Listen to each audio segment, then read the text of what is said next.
started with an email from Change.org organization, and it happened to me about a couple of weeks ago. The headline stated, "Stop Life in Prison for Pop Brownies." So naturally, the headline caught my attention, so I began to click on the link that they had. And the link that they had, I scrolled down from the screen, and they began to tell a powerful short story about a young man by the name of Jacob Navarro. After reading Jacob's story, I decided to do a little bit more research because I wanted to know a little bit more about him. So when I did the research, I found out that Jacob is a 19-year-old high school senior from Round Rock, Texas. And he's just like you or I. He has a part-time job. He comes from a loving family environment. And he's, and he plays sports. The only difference is that Jacob is facing 10 years to life in prison for possession of marijuana. You see, according to Forbes.com, Jacob was arrested this April when authorities found 6 bags of cookies and 9 brownies in his home. So the time didn't fit the crime, so I decided to do a little bit more investigating. And upon my investigation, I found out that Jacob was a victim of a loophole in the marijuana laws in Texas. You see, according to Con TV, Jacob used hash oil instead of marijuana in bud form to make his big goods. So by law, authorities were able to use the weight of the big goods and apply it to the amount of marijuana that he had used. So by law, the brownies weighed 1.5 ounces, and in Texas, anything over 14 ounces faces a minimum of 10 years in prison to a maximum of life. So here's the problem. When comparing the possession of marijuana in bud form, Jacob would only be facing 6 months to 2 years in prison. I couldn't believe what I was reading. It didn't make any sense to me. So at that moment, I concluded that something was clearly wrong with our marijuana laws. And Jacob's case was a prime example. I mean, he was accused of crime. And 10 years seems like a lot of time to be getting for marijuana brownies. Jacob's a teenager, and he clearly made a mistake, like all of us have. But I just think that his punishment is considerably harsh. And his situation would make anyone question the marijuana laws that we have in place. So I began to investigate a little further. There I found that our marijuana laws were a serious problem. There were too many arrests, too much time spent doing it, too much money spent on it, and there were too many loopholes in our system. I found out that the Department of Justice states that 82% of the arrests for drugs were being put for possession, And out of that 82%, 42% was for marijuana possession. Now, according to a study done by Opposing Views, the average marijuana offender costs $45,000 a year to imprison. I just see that as a waste of time and a waste of tax money. I think that we can use that time and money to fight more serious crimes and go after more hardcore drug dealers. So I discovered that marijuana also is on the rise with teens Jacob's age. According to the CDC in 2013, 48% of high school seniors reported using marijuana at least once. That was a 3% rise since 2011. And then the organization NORML stated that in 2010, 52% of Californians arrested was for possession of marijuana. And of that 52%, all of them were under the age of 20.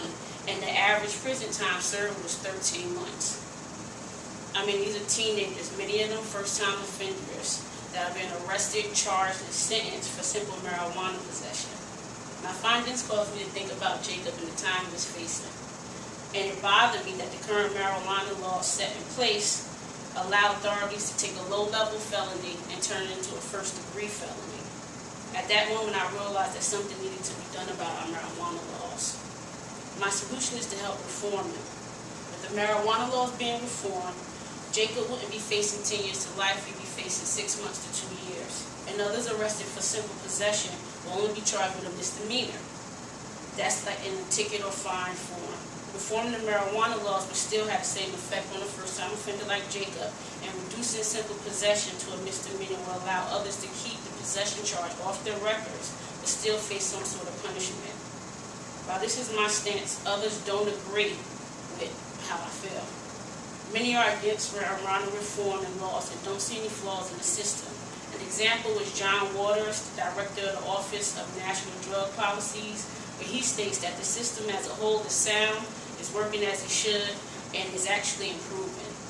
My reply would be to him, for him to study Jacob's case and tell me why he's being charged for the weight of baked goods that he possessed and not the amount of marijuana that it contained.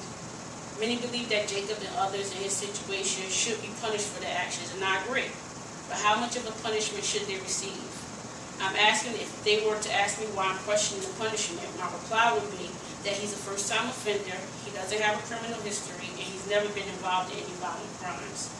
Many believe that those who sell marijuana pose a threat for themselves and others and should be treated like any other common drug dealer or drug user. My reply would be, if that was the case, people that sell or drink alcohol should be treated the same. It impairs or alters their mind in a similar fashion. And in fact, in a recent poll, 58% of Jacob's fellow Texan residents support regulated marijuana just as alcohol. At the end of the day, I'm not asking for marijuana to be legalized.